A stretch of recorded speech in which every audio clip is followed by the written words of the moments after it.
요즘 우리 사회는 한강 신드롬이라고 하는 표현을 해도 과언이 아닐 만큼 작가 한강에 빠져 있습니다. 곳곳에서 한강에 관련된 기사가 나오고 뉴스가 나오고 보도가 나옵니다.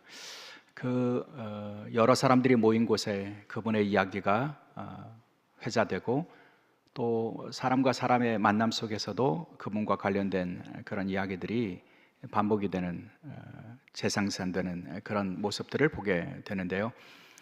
저도 그분에 관련된 뉴스 그리고 어떤 자료들 이런 걸 참 흥미롭게 살펴보고 있습니다. 그러다가 흥미로운 일화 하나를 제가 듣게 되었는데요. 이분 부부가 결혼을 한 다음에 본래는 아이를 가질 생각이 없었다고 그러죠. 그러다가 남편이 작가 한강을 설득을 아주 로맨틱하게 했다고 알려져 있습니다. 우리 아이에게 여름에 수박 한 조각 그 맛난 맛을 보여주어야 하지 않겠느냐고, 맛난 수박 한 조각 이렇게 먹는 것만으로도 우리의 삶이 살만하지 않겠느냐고 그렇게 설득을 했다고 하는 그런 이야기를 들었습니다. 제가 이렇게 좋아 보이더라고요. 그래서 저희 아내에게 질문했어요. 당신은 아이에게 맛 중에 하나를 맛볼 수 있게 주겠다면 무슨 맛을 느끼게 해주고 싶은가 이렇게 질문을 했더니 저희 집사람이 떡볶이요 이렇게 얘기하더라고요. 떡볶이 좋아한다고. 그리고는 저한테 다시 물었어요. 당신은 뭘 맛보게 해주고 싶어요? 이렇게 물어서 생각했더니 저는 과일이 떠오르더라고요. 제가 과일을 참 좋아하는구나. 그래서 제가 그때 깨달았어요. 생각해 보니까 과일보다 맛있는 것은 떠오르지 않았어요. 대추, 또 잘 익은 무화과, 홍시, 밤, 사과, 망고, 포도, 앵두, 한없이 과일들만 떠올라서 과일을 참 좋아하는구나 이런 생각이 들었고요. 과일이라고 하는 것이 참 맛있는 것이구나 이런 것을 깨닫게 되었습니다. 그렇게 대화를 하다가 제가 그 과일의 열매를 한동안 묵상을 하게 되었습니다. 과일이 주는 기쁨이 뭘까? 과일이 주는 기쁨은 단지 우리의 혀의 감각을 자극하는 그런 맛만은 아니겠구나 이런 생각이 들었어요. 과일이 주는 기쁨은 그것보다 더 본질적인 것이 있겠다 이런 생각이 들었어요. 과일이 주는 기쁨이라고 하는 것은 우리에게 그것이 바로 선물이기 때문에 우리가 느끼는 기쁨이지 않을까 이런 생각이 들었던 거예요. 여러분, 과일의 열매는요 전적으로 선물입니다. 사람들이 아무리 기술이 좋아져도요 묘목을 자라나게 할 수는 없어요. 꽃을 피우게 할 수는 없어요. 그리고 꽃이 떨어지면서 거기에 열매가 맺히게 할 수는 없습니다. 그것은 생명의 신비의 영역입니다. 그런 의미에서 보면 과일이라고 하는 것, 열매라고 하는 것은 전적인 하나님의 선물이구나 이런 생각이 들었어요. 그리고 선물이기 때문에 과일을 우리가 기뻐할 수 있겠구나 이런 생각을 하게 되었습니다. 여러분, 숲길을 걷다가 뜻밖의 발 앞에 떨어져 있는 그런 밤 한 톨 만나면 얼마나 기분이 좋습니까? 그거 돈으로 따지면 얼마 되겠어요? 그런데 그거 한 톨 찾고는 옆에 또 하나 있지 않은가 이렇게 한동안을 그것을 떠나지 못하고 두리번거리는 우리의 모습을 보게 되는데, 뜻밖의 주어진 선물로 인한 기쁨이 있는 것처럼 과일의 열매라고 하는 것은 선물이기 때문에 우리가 더 기뻐할 수 있겠구나 이런 생각이 들었습니다. 그러면서 우리 하나님의 백성들에게 이 고백은 더 분명해야 되지 않을까 이런 생각을 했어요.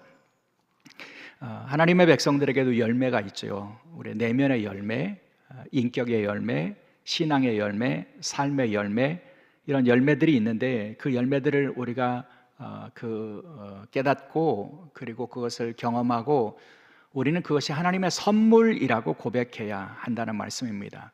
우리가 열매를 맺은 것은 내면의 열매이든 성령의 열매이든 믿음의 열매이든 삶의 열매이든 인격의 열매이든 그것은 우리가 소구해서 맺은 것이 아니라 하나님께서 나에게 주신 것이구나 라고 하는 것을 고백할 수 있어야 우리는 내가 맺은 열매가 크든 작든 그것이 다른 사람들과 비교해서 어떠하든 우리는 기뻐하고 감사할 수 있는 사람들이 될 수 있다는 거죠.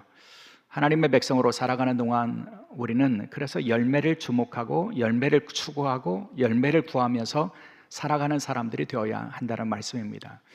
유명한 헨리 나웬이라고 하는 영성신학자가 그런 말을 했어요. 우리에게 참된 기쁨을 가져다 주는 것은 성공이 아니라 열매이다. 여러분, 우리가 참된 기쁨을 누릴 수 있는 것은 성공이 아니라 열매라고요. 왜 그럴까요? 여러분, 성공이라고 하는 것은 상대적인 것이기 때문이에요. 여러분, 내가 성공했다고 말하지만 그 성공은 상대적인 성공이기 때문에 그 성공이 주는 기쁨이라고 하는 것은 지속될 수가 없어요. 그러나 열매는 다릅니다. 열매는 내게 주어진 선물이기 때문에 그 선물을 우리는 기뻐할 수 있게 된다는 거죠. 그래서 우리를 기쁘게 하는 그것은 성공이 아니라 열매라는 겁니다. 때문에 하나님께서 하나님의 백성들에게 주시는 것은 성공이 아니라 열매이고요. 하나님께서 하나님의 백성들에게 기대하시는 것은 성공이 아니라 열매라고 하는 것을 우리가 기억해야 한다는 겁니다. 제가 관심을 가지고 성공이라고 하는 표현이 성경에 얼마나 나올까 제가 찾아봤어요. 그랬더니 성경에 성공이라고 하는 표현은 딱 2번 나옵니다.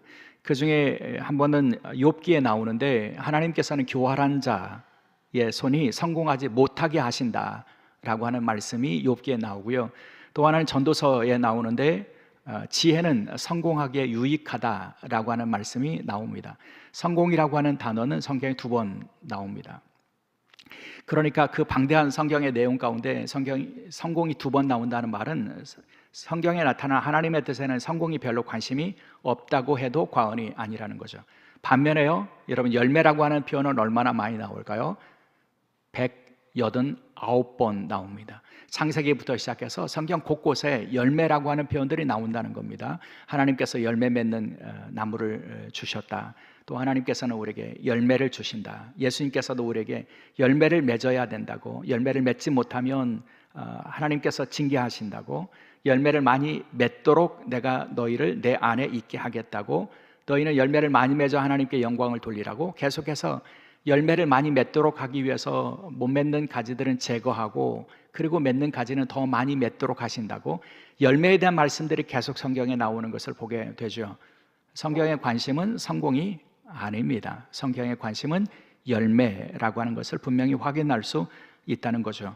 왜 그럴까? 하나님은 왜 성공 대신에 열매를 약속하시고 열매를 주실까? 여러분, 성공은요, 결국은 자기 자랑, 자기 영광으로 흘러가게 되어 있기 때문입니다. 내가 성공했어요. 그 말은 내가 노력했고, 내가 뛰어났고, 내가 능력 있고, 그래서 내가 성공한 거예요. 그러니 그 영광은 누구에게 가냐면 자기 자신에게 갑니다. 그것은 곧 교만으로 이어지게 되고, 교만은 패망으로 연결되기 때문에 하나님은 우리에게 성공을 약속하시고 성공을 주시지 않는 거예요. 대신 열매를 주십니다. 열매는요, 말씀드린 것처럼 선물이기 때문에 열매를 맺을 때 우리는 내가 수고해서 열매를 맺은 것이 아니잖아요. 선물로 주신 것이잖아요. 그래서 열매를 주신 하나님께 영광을 돌릴 수 있게 되죠. 그래서 열매를 주시는 겁니다. 몇 년 전에 그 한국의 어느 대형교회 목사님이 일간지에 대문짝만한 광고를 낸 적이 있습니다. 성공 목회 감사 예배, 이렇게 해서 자신의 목회가 성공한 목회이고 그 성공한 목회를 감사하는 예배를 드리겠다고 그 광고를 냈어요. 제가 그 광고 보면서 좀 마음이 불편했어요. 왜냐하면 뭐 그분이 거둔 성공을 배아파하거나 시기하거나 그런 게 아니고요. 과연 하나님의 일을 하는 사람에게 성공이라고 하는 말이 합당한가라고 하는 질문이 떠올랐기 때문입니다. 그리고요, 여러분, 성공 감사 예배를 드리면 누가 영광 받을까요? 본래 자신이 영광을 받게 되어 있어요. 자신 영광 받자고 그 일을 하는 거죠. 그래서 제가 하나님의 일을 하고 성공한 것은 자랑할 일이 아니잖아요. 하나님의 일을 하고 성공이 아니라 열매를 거둔 거잖아요. 열매는 하나님 주신 거잖아요. 그래서 과연 성공 감사 예배라고 하는 표현이 합당한가, 그런 생각이 드니까 굉장히 불편하게 느껴졌습니다.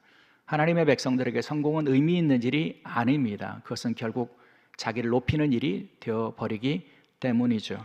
하나님의 백성들에게는 열매가 의미가 있습니다. 왜냐하면 하나님은 우리에게 열매를 맺게 하시는 분이시기 때문이죠. 예수님도 오늘 본문 요한복음 15장에서 무엇을 약속해 주시냐면 열매를 약속해 주십니다. 내 기쁨이 너희 안에 있게 하겠다. 주님은 당신 안에 거하라고, 내 안에 거하면 너희가 열매를 많이 맺어서 하나님께 영광을 돌릴 수 있고, 그러면 내 기쁨이 너희 안에 있어 기쁨이 충만하게 하겠다고 말씀해 주십니다. 열매로 인한 기쁨을 약속해 주셨습니다.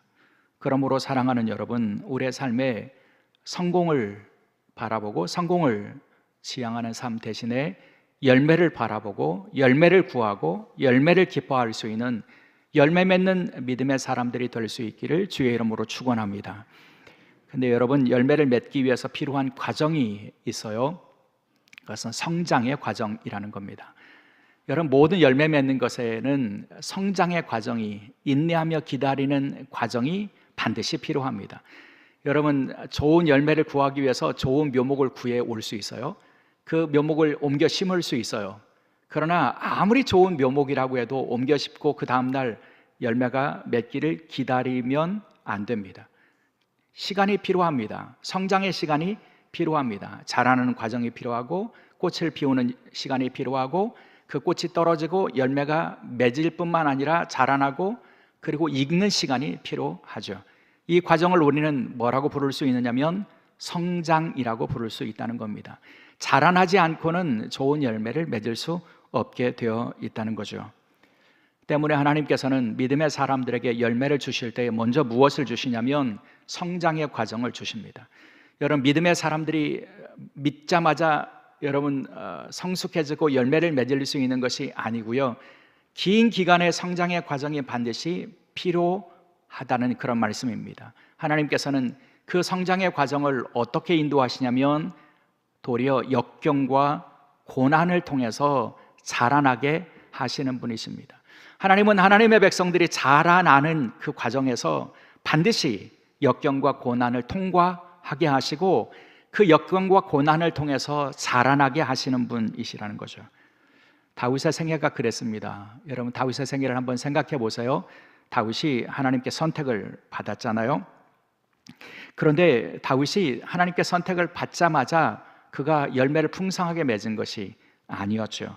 자라남의 과정이 그에게 있었습니다. 성장의 과정이 있었습니다. 그리고 그 성장의 과정을 통해서 하나님께서는 큰 믿음의 사람으로 다윗이 자라나게 하셨습니다. 그것은 오늘 본문에서 우리가 확인할 수 있는데요. 본문 그 사무엘하 5장 10절 말씀입니다. 만군의 주님이 그와 함께, 만군의 하나님 여호와께서 함께 계시니 다윗이 점점 강성하여 가니라. 여러분, 만군의 하나님께서 다윗과 함께 하셨고요, 하나님께서 함께 하시니 그가 점점 강성해졌다고요. 근데 여기 이 말씀을 원어적인 의미로 다시 풀어서 우리가 읽으면 이런 의미가 있습니다. 만군의 주님이 그와 함께 계셨고 다윗은 큰 걸음을 가게 되었다. 여러분, 다윗이 점점 강성했다는 말은 큰 걸음을 걸을 수 있는 사람이 되었다, 그런 의미를 가지고 있다는 거죠. 여러분, 큰 걸음을 걷는다라고 하는 것은 무슨 뜻입니까? 그가 자라났다는 것 아닙니까? 여러분, 누가 큰 걸음을 걷습니까? 키가 큰 사람들이 큰 걸음을 걷습니다. 거인이 큰 걸음을 걷습니다. 여러분, 큰 걸음을 걷게 되었다고 하는 것은 다윗이 더 이상 어린 아이가 아니라 자라난 장성한 사람이 되었다고 하는 것이고 큰 사람이 되었다고 하는 그런 의미를 가지고 있는 거죠. 여러분, 어른들이 큰 걸음을 걷는 것 보고 아이가 나도 저렇게 걷고 싶다, 그래서 아장아장 걷는 아이가 큰 걸음을 걷는다고 생각해 보세요. 자빠집니다. 넘어집니다. 걸을 수가 없습니다. 크게 자라난 사람이 큰 걸음을 걷게 되는 겁니다. 다윗이 큰 걸음을 걸었다는 것은 하나님께서 그와 함께 하시면서 그가 큰 사람이 되게 하셨다, 그런 의미로 우리가 읽을 수 있다는 겁니다. 그 과정에서 하나님께서 다윗에게 역경을 주셨습니다. 하나님께서 다윗을 선택하신 다음에 큰 걸음을 걷는 큰 사람으로 자라나게 하시기 위해서 평탄대로를 걷게 하신 것이 아닙니다. 하나님께서 그에게 복 주시고 또 복 주셔서 아무 문제 없이 웃자라게 하신 것이 아닙니다. 하나님께서는 다윗을 선택하신 다음에 그를 역경과 고난으로 그를 몰아가셨죠. 여러분, 하나님께서 사무엘을 통해서 다윗을 선택하셨죠. 그의 아버지 집에서 다윗은 가장 작은 자였지만 하지만 하나님께서 그를 선택하셨습니다. 그리고 그에게 기름을 부으셨습니다. 이스라엘의 왕으로 선택하셨습니다. 그런데 이스라엘의 왕으로 선택받은 다윗의 그 다음의 인생은 여러분, 그래서 그가 왕이 되어서 그래서 하나님께 영광을 돌리고 잘 살았다 이렇게 연결되지 않습니다. 여러분, 왕으로 선택받았는데 그 다음에 그의 인생은 어려움의 연속이었습니다. 사울왕에게 쫓겼습니다. 광야로 쫓겨다녔습니다. 굴에 숨어야 했습니다. 여러분, 생명을 보존할 수가 없었습니다. 도망했습니다. 이방의 땅으로 도망했습니다. 이방의 땅에 가서 이방인들에게 얹혀 살아야 했습니다. 눈치를 보아야 했습니다. 미친 척 했어야 됩니다. 여러분, 온갖 역경과 고난을 그가 통과해야만 했다는 겁니다. 그리고 그 역경과 고난의 과정에서 하나님께서는 다윗에게 무엇을 느끼고 경험하게 하셨냐면, 그 고난과 역경에서 하나님은 다윗을 떠난 것이 아니라 그와 함께 하시는 하나님이시라고 하는 것을 깨닫게 하셨다는 거죠. 내가 광야에 있을 때도, 내가 사망의 음침한 골짜기를 지날 때에도 여호와께서 나와 함께 하신다고 하는 것을 깨닫게 하셨고요, 그 역경을 통과하면서 그로 하여금 자라나게 하셔서 그가 큰 믿음의 사람, 큰 걸음을 걷는 사람이 되게 하셨다는 것입니다. 그렇게 보면요, 여러분, 큰 믿음의 사람이 되고 그리고 큰 걸음을 걷는 큰 사람이 되기를 위해서는 하나님께서 그에게 주시는 자양분이 있다는 것을 우리가 기억해야 한다는 거죠. 여러분, 우리가 어떻게 하나님께서 성장케 하시고 자라게 하시는 큰 걸음을 걷는 큰 사람이 될 수 있을까 묻는다면, 그들에게 하나님 주시는 자양분이 있다고 말씀을 드리고 싶은데, 그 자양분은 무엇이냐면 믿음이라고 하는 자양분이라고 말씀을 드리고 싶어요. 여러분, 하나님께서는 역경의 과정에서 다윗에게 믿음을 갖게 하셨고요, 하나님이 함께 하신다는 믿음을 통해서 그를 큰 걸음을 걷는 큰 사람으로 자라나게 하셨고, 그래서 그는 큰 사람다운 승리의 열매를 맺을 수 있게 되었다는 거죠.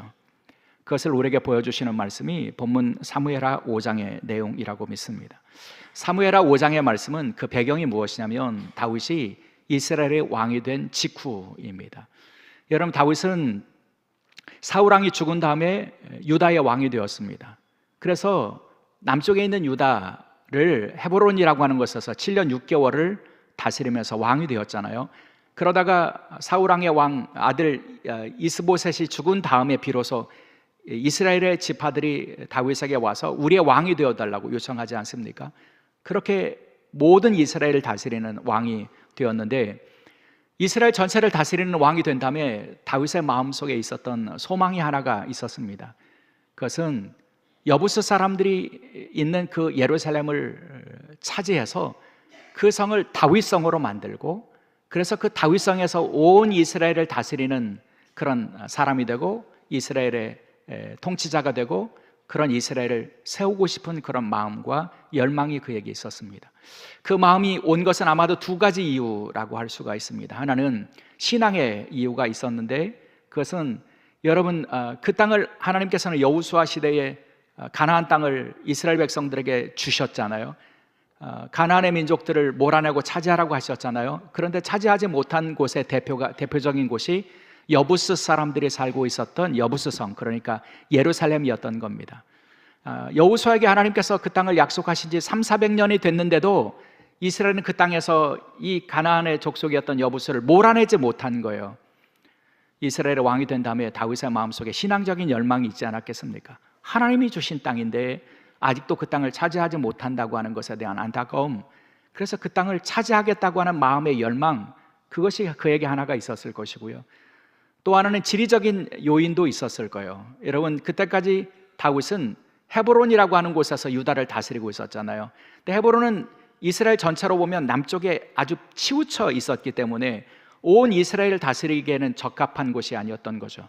그래서 자신의 성을 예루살렘에 두기를 원하는 마음이 있었던 겁니다. 통치자로서의 마음이 있었던 거죠. 그래서 이 성을 차지하기 원했고 차지하기 위한 싸움을 싸워야 했습니다.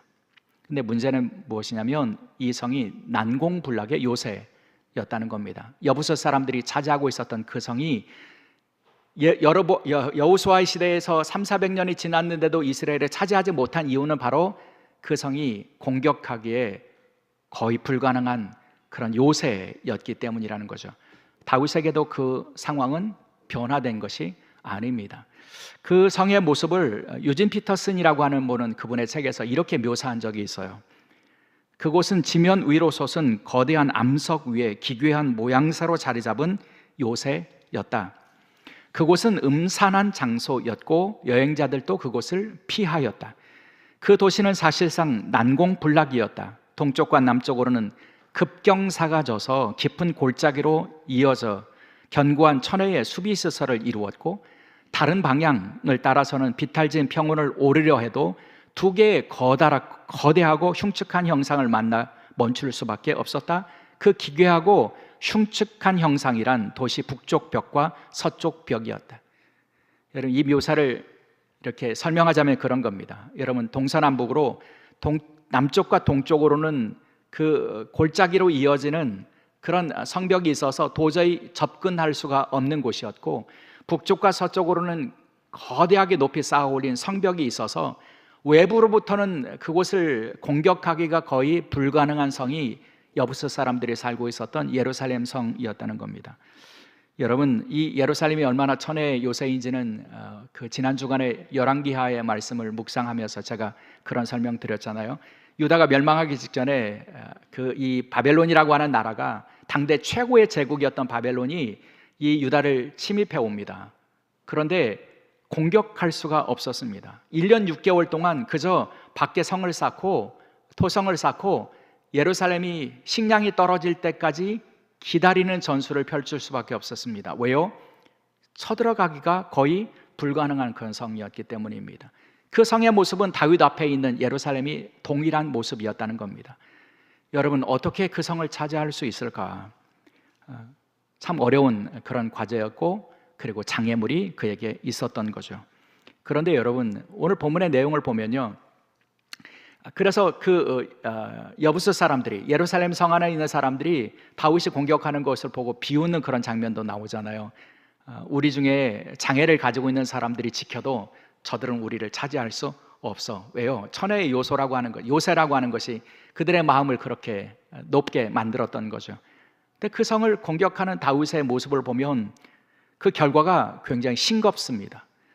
그렇게 난공불락의 요새를 다윗이 차지하는 과정에서 어떻게 싸웠는지, 그리고 얼마나 치열한 전쟁이 벌어졌는지 성경은 침묵합니다. 그냥 성경은 무엇을 말씀하냐면 다윗이 군사들을 향해서 진격을 명령했고, 그리고 그 성을 차지했다. 정말 단순하게 되어 있습니다. 공격했고 차지했다. 이 장면을 성경은 뭐라고 말씀하냐면 이렇게 표현합니다. 8절에 누구든지 여부스 사람을 치려거든 물 깃는 대로 올라가라. 다윗이 그렇게 명령했다는 거예요. 이 난공불락의 요새를 어떻게 공격할까를 찾다가 다윗이 주목한 곳이 있는데, 물 깃는 데, 여기 이 단어를 원어 성경에는 진노르라고 하는 표현을 사용하는데 배수구 혹은 수로라고 하는 의미를 가지고 있어요. 여러분, 예루살렘은 천혜의 요새였지만 문제는 뭐냐면 물을 공급받아야 된다는 거였어요. 외부로부터 물을 끌어와야 됐고, 끌어온 물을 또 성으로 끌어올려야 하는 정교한 시설이 있었는데 이것이 수로였던 거죠. 다윗은 그 수로를 주목한 겁니다. 그리고 그 수로를 타고 올라가서 성을 차지하자 했고, 그리고 그렇게 해서 그 성을 차지하게 되었다, 그런 말씀이죠. 여러분, 이 장면이 가능한 것은 어떻게 가능했을까? 여러분, 수백 년 동안 차지하지 못한 성, 그리고 그 오랫동안이 지난 다음에도 고대인들에게는 도저히 공격할 수 없는 성처럼 보이는 이 예루살렘을 다윗은 어떻게 공격했고 어떻게 차지할 수 있었을까? 저는 그 답을 다윗이 큰 걸음을 걷는 큰 사람이 되었다고, 하나님의 함께 하심에 대한 믿음을 가지고 걸어가는 큰 걸음의 사람이 되었다고 하는 이 말씀에서 찾아보고 싶습니다. 여러분, 예루살렘의 천혜의 요소라고 하는 것은 누구나 다 똑같은 조건입니다. 장애입니다. 장벽입니다. 문제입니다. 그러나 여러분, 그 문제와 장애와 장벽을 대하는 사람들의 태도가 전혀 다를 수 있다는 겁니다. 여러분, 큰 믿음의 사람에게 그것은 절망의, 그리고 손을 놓고 포기할 이유가 되지 못했다는 거죠. 비유컨대 그런 것입니다. 여러분, 우리의 육상 경기에 보면 110m 허들이라고 하는 것이 있지 않습니까? 근데 여러분, 선수들이 달리는 것을 보면 허들은 아무 문제가 되지 않습니다. 100m 달리듯이 탄력을 붙여서 뛰어가는 것을 우리가 보게 되죠. 근데 동일한 그 허들이 여러분 아마도 1m 남짓일 것 같은데 그 허들이 여러분 유치원생이 뛰어넘는다고 생각해 보십시오. 유치원생 보고 그거 뛰어넘어서 100m를 달려보라고 한번 해보십시오. 허들 앞에서 멈춰 설 것입니다. 왜요? 뛰어넘기에는 너무 큰 장벽이기 때문이죠. 이것이 바로 큰 사람이 문제를 대하는 방법과 방식과 작은 사람이 문제를 다루는 방식의 차이라고 할 수 있다는 겁니다. 다윗은 이미 하나님의 함께 하심에 대한 믿음을 가지고 있는 사람이었고 그 믿음이 주는 자양분을 통해서 크게 자라난 사람이었습니다. 그래서 큰 걸음을 걷는 큰 사람이 되었던 겁니다. 큰 사람, 다윗의 눈에 보기에 예루살렘은 점령하기 불가능한 곳이 아니었던 것입니다. 차지할 수 있다고 하는 담대함과 그리고 믿음의 눈으로 바라보는 사람에게 주시는 지혜와 능력이 그에게 있었던 것이고요. 그리고 그 지혜와 능력을, 믿음이 주는 지혜와 담대함을 가지고 공격했고 그리고 승리했다는 것이죠. 사랑하는 여러분, 하나님께서 주시는 열매의 방식이 그렇습니다. 하나님께서 다윗에게 불가능한 것처럼 보이지만 그 승리라고 하는 열매를 주신 것은 그에게 하나님께서 자라나게 하셨기 때문이고 그가 큰 걸음의 사람으로 자라날 수 있었던 것은 그에게 믿음이라고 하는 자양분이 있었기 때문이라는 말씀입니다.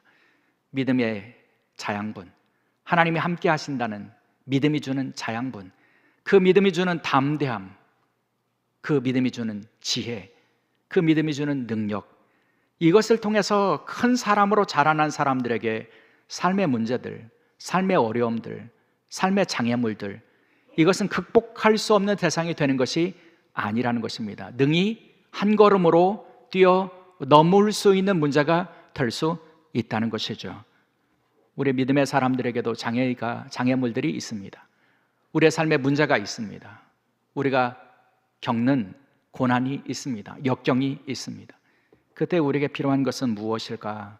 믿음이라는 것입니다. 하나님이 함께 하신다는 믿음, 그 믿음이 주는 담대함, 그것들이 우리에게 차고 차이면 우리는 어느새 큰 걸음을 걸을 수 있는 큰 사람으로 자라나고 그 큰 사람으로 자라날 때 우리는 그 장애를 한 걸음에 뛰어넘고 승리할 수 있는, 승리의 열매를 맺을 수 있는 사람들이 된다는 것입니다. 사랑하는 여러분, 그렇게 하나님 주시는 열매를 얻고 믿음이 주는 성장을 통해서 승리의 열매로 우리의 인생을 채워가는 주의 종들이 될 수 있기를 주의 이름으로 축원합니다. 사랑하는 여러분, 안타깝지만 우리가 살아가는 지금의 세상은 모든 이들이 성공에만 집중을 하는 그런 세대입니다. 성공, 좋지요. 더 높아지는 것, 더 힘을 갖는 것. 여러분, 성공이 좋습니다. 그러나 성공에 집중하고 살아가는 사람들이 살아가는 모습은 참 시시합니다. 성공을 지향해서 성공했어요. 근데 그 성공의 가장 높은 지점에 서 있는 사람들이 만들어 놓은 세상의 질서는 혼돈 아닙니까? 뭐 하나 제대로 되지 않는 혼돈의 모습들을 보면서 성공한다는 것이 무슨 의미가 있는가 다시 한번 생각해 보게 되는 그런 세대를 살아갑니다. 이런 세대를 살아가는 우리, 특별히 하나님의 백성들은 여러분, 성공보다 더 높은 그런 가치를 지향하는 사람들이 되어야 될 줄 믿습니다. 성공과는 본질적으로 다른 차원의 가치, 여러분, 그것은 열매여야 한다는 겁니다. 열매를 추구하고 열매를 구하고 믿음이 주는 장성함을 통해서 열매를 얻고 살아가는 그런 삶을 우리가 지향하고 살아갈 수 있어야 할 것입니다. 어느덧 우리에게 가을이 다가오고 열매를 맺는 그런 계절을 우리가 맞게 됩니다. 여러분, 우리의 입을 기쁘게 하는 그런 열매, 그 열매가 주는 기쁨뿐만 아니라 한 걸음 더 나가서 우리의 삶의 열매, 인격의 열매, 믿음의 열매를 하나님 선물로 주신다는 믿음의 고백이 저와 여러분에게 새로워질 수 있기를 원하고요. 그 열매를 추구하고 그 열매를 기뻐하고 감사하는 그런 절기를 보낼 수 있기를 주의 이름으로 축원합니다. 기도하시겠습니다.